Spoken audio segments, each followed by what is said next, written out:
खून का बदला खून, हमले का जवाब हमला। इजरायली एयर स्ट्राइक में पीएम और मंत्रियों की मौत से भड़के हूती खाई जवाबी हमले की कसम। यमन के हूती विद्रोहियों और इजराइल के बीच लड़ाई तेज हो सकती है। अपने पीएम और कई सीनियर अधिकारियों की इजरायली हमलों में मौत के बाद हूतियों ने इसका बदला लेने की कसम खा ली है। यमन में हूती विद्रोहियों द्वारा अब यूएन के 11 ऑफिसर्स की गिरफ्तारी की गई है और इस गिरफ्तारी ने पूरी इंटरनेशनल कम्युनिटी को चौंका कर रख दिया है, क्योंकि यह घटना यमन में चल रहे गृह युद्ध और अंतर्राष्ट्रीय शांति प्रयासों के संदर्भ में बहुत इंपॉर्टेंट मानी जा रही है। और यमन के हूती विद्रोहियों ने अभी जिस तरीके से एक्ट किया है, ताजा दमन अभियान में कम से कम 11 संयुक्त राष्ट्र कर्मियों को गिरफ्तार किया है। ऐसे में माना यह जा रहा है कि हूती विद्रोही इस वक्त काफी भड़के हुए हैं और जिस तरीके से इजराइल की ओर से लगातार अटैक किए जा रहे हैं, मासूम लोगों को मारा जा रहा है, उस पर हूती विद्रोही गुस्सा बहुत ज्यादा भड़का है। और सबसे ज्यादा तो इस बात पर कि उनके प्रधानमंत्री और कई मंत्रियों को ही मार दिया गया, बेदर्दी से मारा गया, जिस पर हूती विद्रोहियों ने अब कसम खा ली है कि खून का बदला खून से लेकर रहेंगे। और इसी कड़ी में 11 संयुक्त राष्ट्र कर्मियों को गिरफ्तार किया गया है। यह गिरफ्तारी 11 संयुक्त राष्ट्र कर्मियों की नहीं है, 11 यूएन ऑफिसर्स की नहीं है, बल्कि इंटरनेशनल कम्युनिटी को एक बड़ा संदेश देने की है।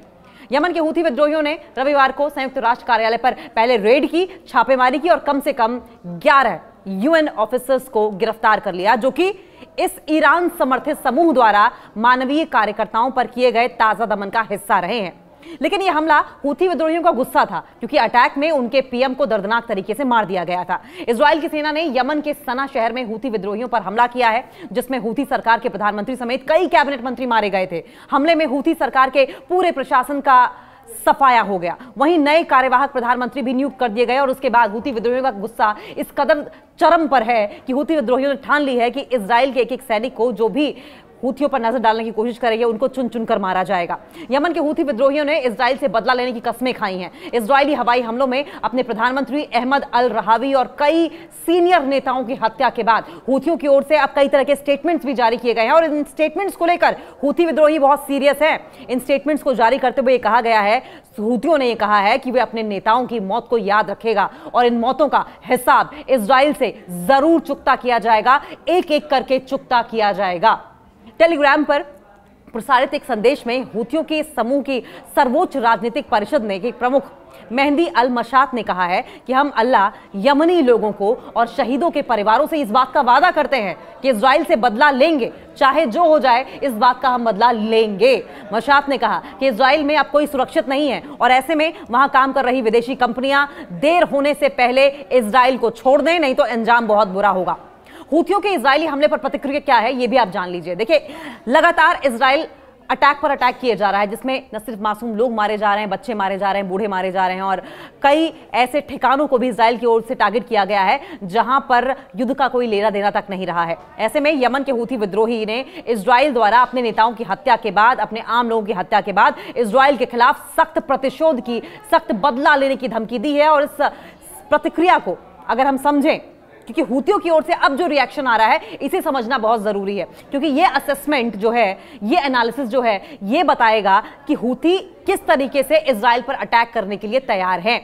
अब बात यह है कि एक तरफ हमास है, हूती है, हिजबुल्ला है, कई वॉर फ्रंट्स पर इजराइल जूझता हुआ नजर आएगा। और अगर बहुत ही ज्यादा अग्रेसिव तरीके से, जो अग्रेसिव तरीका अब हूतियों के द्वारा अपनाया जा रहा है इजराइल की ओर से, इजराइल की तरफ, अगर अग्रेसिव तरीके से हूती भी अब मैदान में अड़ गए इजराइल के खिलाफ, तो इजराइल बहुत ही भारी संकट में पड़ जाएगा। देखिए, इस प्रतिक्रिया को समझने के लिए कुछ पॉइंट्स हैं, इन पर ध्यान देना जरूरी है। इजराइल द्वारा हूती नेताओं की पहले तो हत्या की गई। अभी देखिए, अगर रीसेंट रिपोर्ट्स देखें या रीसेंट इंसिडेंट्स को देखा जाए, तो हाल ही में इजराइल के हवाई हमले में हूती समूह के प्रधानमंत्री अहमद गालिब नासिर अल रहावी और कुछ और बड़े जो वरिष्ठ अधिकारी थे और नेता थे, उनकी मौत हुई है। यह हमला गाजा युद्ध के बीच में हुआ था, जब इजराइल और फिलिस्तीनियों के बीच जो संघर्ष है, टेंशन है, वो तेज हो गई थी।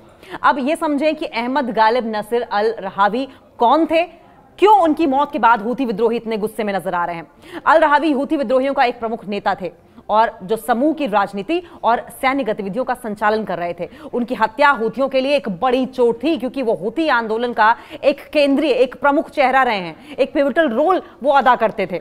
हूतियों की प्रतिक्रिया इस हमले के बाद ऐसी आई है कि हूती नेताओं ने इजराइल के खिलाफ प्रतिशोध की धमकी दी है, बदले की धमकी दी है। उन्होंने कहा कि यह हमला कायराना था और इसके जवाब में हूती समूह इजराइल पर हमले बढ़ाने का इरादा रखता है। यानी कि ये जो हमले अब हूती विद्रोही कर रहे हैं, वो अब और ज्यादा बढ़ेंगे, दिन पर दिन बढ़ेंगे और अग्रेसिव होंगे। यह हमला कायराना था, हूथी विद्रोही साफ कह रहे हैं। हूथी समूह ने इस हमले को अत्यंत निंदनीय बताया है और कहा है कि यह तो बहुत ही बुजदिली वाला काम था, क्योंकि यह सीधे तौर पर उनके राजनीतिक और सैन्य नेताओं को निशाना बनाया गया था। यह 1-to-1 ग्राउंड्स ऑन ट्रूप्स वाली स्थिति नहीं थी, यह तो पीछे से हमला किया गया, प्रतिशोध की धमकी दी गई है। हूथियों ने कहा कि वे अब इजराइल के खिलाफ अपने हमले तेज करेंगे और इसके लिए उनके पास पर्याप्त सैन्य क्षमता है, वो मिलिट्री पावर मौजूद है जिससे कि इजराइल से लोहा लिया जा सके। हूथी समूह का इजराइल के खिलाफ फिलहाल रुख क्या है, समझे आप इस बात को। हूथी विद्रोही समूह जो ईरान से समर्थन प्राप्त करता है, लंबे समय से इजराइल के खिलाफ विरोध कर रहा है। हालांकि ये उनका पहला मौका नहीं है जब उन्होंने इजराइल के खिलाफ सैन्य कार्रवाई की योजना बनाई है। ईरान का समर्थन प्राप्त है, इस वजह से भी हूथी थोड़े से स्ट्रांग नजर आ रहे हैं। ईरान जो शिया इस्लामी विद्रोही समूह का समर्थन करता है, हूथियों को सैन्य सहायता और हथियारों की आपूर्ति करता है। आप समझे, एक तरफ इजराइल ईरान वॉर चल रही थी, दूसरी तरफ हूथियों के साथ भी इस तरीके से इजराइल जब अटैक किया तो पलटवार हूथियों की ओर से भी किया जा रहा है। और ऐसे में जब हूथी का साथ ईरान भी देगा तो कहीं ना कहीं हूथियों की पोजीशन जो है वो इजराइल के अगेंस्ट मजबूत नजर आएगी। और ऐसे में जैसा कि हम पहले भी कह रहे थे कि कई वॉर फ्रंट्स पर जूझता हुआ इजराइल नजर आएगा। ये हूथियों को इजराइल के खिलाफ किसी भी प्रकार की कार्रवाई को अंजाम देने के लिए ईरान प्रेरित करता रहेगा। अगर हम सैन्य क्षमताओं की बात कर लें तो क्या कुछ मिलिट्री कैपेबिलिटीज हैं इनकी, तो हूथी समूह के पास बैलिस्टिक मिसाइल्स हैं, ड्रोन जैसी सैन्य तकनीकी क्षमताएं हैं, कैपेबिलिटीज हैं, जिनका वो क्षेत्रीय संघर्षों में या रीजनल टेंशंस के बीच में इस्तेमाल करते रहे हैं। और इस बार भी उन्होंने इजराइल को धमकी दी है कि वे इन हथियारों का इस्तेमाल करेंगे, इजराइल को सबक सिखाएंगे। मानवाधिकार की अगर बात करें, ह्यूमन राइट्स की, और अगर रीजनल टेंशंस की या क्षेत्रीय स्थिति की बात करें तो यमन में चल रहे गृह युद्ध ने देश को भारी तबाही की ओर ढकेल दिया है। हूथी विद्रोही समूह की कार्रवाइयों के परिणाम स्वरूप रिजल्ट ये रहा है कि यमन में लाखों लोग मानवीय संकटों का सामना कर रहे हैं। मानवाधिकार की स्थिति क्या है वहां पर? हूथियों द्वारा किए गए हमलों और इजराइल के साथ उनके प्रतिशोध की धमकियों से यमन में और अधिक अनस्टेबिलिटी पैदा हो सकती है। गाजा युद्ध का असर क्या है? गाजा में हो रहे संघर्ष ने पूरे मिडिल ईस्ट को उबाल कर रख दिया है और हूथी समूह द्वारा इजराइल के खिलाफ प्रतिशोध की इस योजना इस संकट को और बढ़ा सकती है। और अगर इजराइल अपनी हरकतों से बाज नहीं आया तो जाहिर है कि बारूद के ढेर पर बैठा हुआ मिडिल ईस्ट नजर आएगा। इजराइल के खिलाफ क्षेत्रीय गठबंधन भी है। देखिए, हूथी और इजराइल की अगर बात करें तो हूथी विद्रोही समूह का इजराइल के खिलाफ रुख उनके क्षेत्रीय गठबंधनों से जुड़ा हुआ है। ईरान, सीरिया और लेबनान की हिजबुल्लाह जैसे समूह भी इजराइल के खिलाफ काम कर रहे हैं, जो कि हूथी के फेवर में जाएगा। सऊदी अरब और अमेरिका की अगर बात करें तो दूसरी ओर सऊदी अरब और अमेरिका जो हूथी विद्रोही के खिलाफ हैं, इजराइल के समर्थन में खड़े हैं। इससे क्षेत्रीय राजनीति और संघर्ष और ज्यादा डिफिकल्ट हो जाएगा। हूथियों की अगर रणनीति की बात करें और फ्यूचर की बात करें तो हूथी विद्रोही इजराइल के खिलाफ अपने प्रतिशोध की धमकियों को गंभीरता से ले रहे हैं और इसके लिए उनके पास सैन्य और राजनीतिक दोनों ऑप्शंस हैं। वो राजनीतिक तरीके से भी, पॉलिटिकल वे में भी और मिलिट्री वे में भी इजराइल के साथ लोहा लेने का सोच सकते हैं। कोई भी ऑप्शन वो ऑप्ट कर सकते हैं। हालांकि इसके रिजल्ट्स क्या रहेंगे, इसके परिणाम स्वरूप क्षेत्र में और ज्यादा हिंसा होगी, इंस्टेबिलिटी होगी, तो संभावित परिणाम क्या होंगे आगे? देखिए, अगर हूथी इजराइल पर हमले बढ़ाते हैं तो इसका असर न केवल यमन पर बल्कि पूरे मिडिल ईस्ट क्षेत्र पर पड़ेगा, क्योंकि इससे दोनों देशों के बीच में सैन्य संघर्ष बढ़ सकता है और नागरिकों के लिए संकट और गहरा हो जाएगा। तो हूथी विद्रोही समूह की इजराइल के खिलाफ जो प्रतिशोध की योजना है, ईरान का एक तरफ समर्थन भी है और क्षेत्रीय राजनीति के साथ जुड़ी हुई है ये। तो इस हिसाब से उनकी अगर सैन्य प्रतिक्रिया देखें तो इजराइल पर काफी भारी पड़ेगी। उनकी सैन्य प्रतिक्रिया जो बैलिस्टिक मिसाइलों और ड्रोन हमलों के रूप में हो सकती है, इजराइल के खिलाफ एक गंभीर चुनौती बन सकती है, एक बड़ा चैलेंज इजराइल के लिए हो जाएगा। ये घटनाक्रम क्षेत्रीय अस्थिरता को बढ़ा सकता है और यमन जैसे संकटग्रस्त देश में मानवीय संकट पैदा हो सकता है। देखिए, हूथी विद्रोही जो कि यमन के शिया मुस्लिम समूह हैं, हाल ही में इजराइल के खिलाफ कड़ी बयानबाजी भी की थी उन्होंने। ये बयानबाजी इजराइल द्वारा फिलिस्तीनियों के खिलाफ की गई है। सैन्य कार्रवाइयों और गाजा में जिस तरीके से संकट पैदा हुआ है उसके सामने ये काफी प्रॉब्लमैटिक जरूर लगता है और इस बात के भी कयास लगाए जा सकते हैं कि अब आने वाले दिनों में टेंशन्स और बढ़ेंगी। देखिए, इस विवाद का विस्तार इस्लामिक दुनिया के विभिन्न देशों तक फैला हुआ है। इसकी चपेट में सिर्फ कुछ मुस्लिम कंट्रीज नहीं आएंगी, कई मुस्लिम कंट्रीज आएंगी और हूथी विद्रोहियों ने अपनी तरफ से इजराइल को पहले ही वार्निंग दे दी है और उसे खुलकर निशाना भी बनाया है। हूथी विद्रोहियों का इजराइल को लेकर अगर बयान की हम बात करें तो देखिए, हूथी विद्रोहियों ने इजराइल के खिलाफ एक मजबूत बयान जारी किया जिसमें उन्होंने इजराइल को तलवार की धार से खतरा बताया है। उनका यह बयान गजा में इजराइल की कार्रवाई और वहां पर जिस तरीके से नृशंस स्थिति को लेकर दिया गया था, उन्होंने इजराइल के शासन को आतंकी करार दिया है। और कहा कि अब इसे बर्दाश्त नहीं करेंगे। हूथी विद्रोहियों की ओर से एक मेन मैसेज भी देने की कोशिश की गई है। हूथी विद्रोहियों का इजराइल के खिलाफ बयान स्पष्ट था। उन्होंने कहा कि फिलिस्तीनियों की मदद में हम साथ खड़े हैं। यह पहला मैसेज था जो कि इजराइल को हूथियों की ओर से दिया गया था। विद्रोहियों ने यह सुनिश्चित किया था कि वे फिलिस्तीनियों के संघर्ष के साथ खड़े हैं। उनका कहना था कि फिलिस्तीन की स्वतंत्रता की लड़ाई सिर्फ फिलिस्तीनियों की नहीं है बल्कि पूरी मुस्लिम कम्युनिटी की लड़ाई है। यह पहली बार था जब हूथियों ने खुलकर इजराइल को मुंहतोड़ जवाब दिया था, स्टेटमेंट के जरिए, अटैक के जरिए नहीं। इजराइल का सैन्य वर्चस्व नहीं चलेगा, ये हूथियों की ओर से कहा गया था। देखिए, हूथी विद्रोहियों का आरोप यह था कि इजराइल मुस्लिम देशों पर हावी हो रहा है और उनके खिलाफ अत्याचार कर रहा है। यह बयान इजराइल की मिलिट्री एक्शन को लेकर दिया गया था जो कि गाजा और दूसरे फिलिस्तीनी इलाकों में चल रही थी।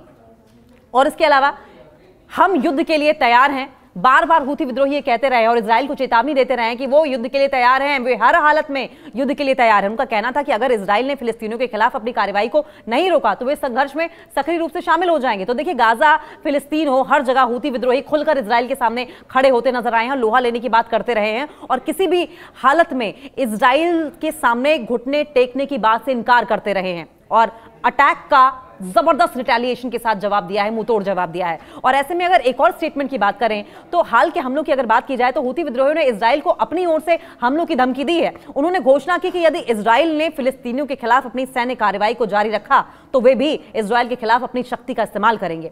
इन हमलों का उद्देश्य यह नहीं था कि सीधे इजराइल को निशाना बनाया जाए, बल्कि इसका उद्देश्य यह था, इसका मोटिव यह था कि इजराइल को यह समझाया जाए कि अगर उसने फिलिस्तीनियों के खिलाफ युद्ध जारी रखा तो अन्य मुस्लिम देशों का विरोध भी बढ़ेगा। और अब हूथी विद्रोही भी अग्रेसिव हो गए हैं।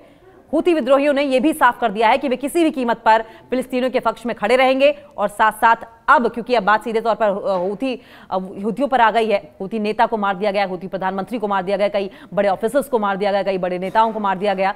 ऐसे में अब हूथी बहुत ही मजबूत प्रतिक्रिया देने की बात कर रहे हैं। हूथी विद्रोहियों के अगर दृष्टिकोण की हम बात करें तो विजन क्या है ये भी समझें आप। हूथी विद्रोहियों की विजन को अगर लेकर असेसमेंट की जाए तो बहुत ही अब इस वक्त बहुत ही टफ है, बहुत ही कठोर है, बहुत ही आक्रामक है। इजराइल की तरफ अगर रुख की बात करें तो बहुत ही अग्रेसिव है। उनका मानना यह है कि इजराइल की कार्रवाई मुस्लिम दुनिया के लिए खतरे के समान है और ऐसे समय में जब मुस्लिम देशों के बीच एकजुटता की बहुत ज्यादा जरूरत है। हूथी विद्रोही अपने वचन के अनुसार, अपने वादे के अनुसार युद्ध की स्थिति में इजराइल के खिलाफ खड़े हैं और खड़े रहेंगे। उनका यह बयान न केवल गाजा की स्थिति से संबंधित है बल्कि पूरे मिडिल ईस्ट और उत्तरी अफ्रीका में मुस्लिम देशों के बीच एकजुटता, साथ साथ यमन के साथ सॉलिडेरिटी की आवश्यकता को भी दर्शाता है। इस बयान का मुख्य उद्देश्य मुस्लिम देशों को जागरूक करना और एक साझा मंच पर इकट्ठा होने का आह्वान भी करता है। हूथी विद्रोहियों का इजराइल को लेकर हालिया बयान अगर समझें और हमलों का संदेश अगर देखें तो बहुत ही साफ है, बहुत ही स्पष्ट है। इजराइल के खिलाफ था ये। उनका ये कहना था कि इजराइल के खिलाफ उठने वाली आवाजें सिर्फ फिलिस्तीनी लोगों की नहीं है, सिर्फ यमन वालों की नहीं है, सिर्फ हमास की नहीं है, बल्कि ये पूरे इस्लामिक जगत का सवाल है। ये संघर्ष अब केवल क्षेत्रीय नहीं रह गया है बल्कि ये इंटरनेशनल होता जा रहा है, ये अक्रॉस द ग्लोब होता जा रहा है, वैश्विक बनता चला जा रहा है। और हूथी विद्रोही इस संघर्ष में सक्रिय रूप से शामिल होने की धमकी भी दे रहे हैं। देखिए, और अब क्योंकि बात उनके देश पर आ गई है, बात उनके अस्तित्व पर आ गई है, तो जाहिर है कि लीविंग नो स्टोन अनटर्न कहा जाता है इंग्लिश में। हूथी विद्रोही अब कुछ यही पैंतरा अपनाते हुए, कुछ यही टेक्निक अपनाते हुए नजर आएंगे।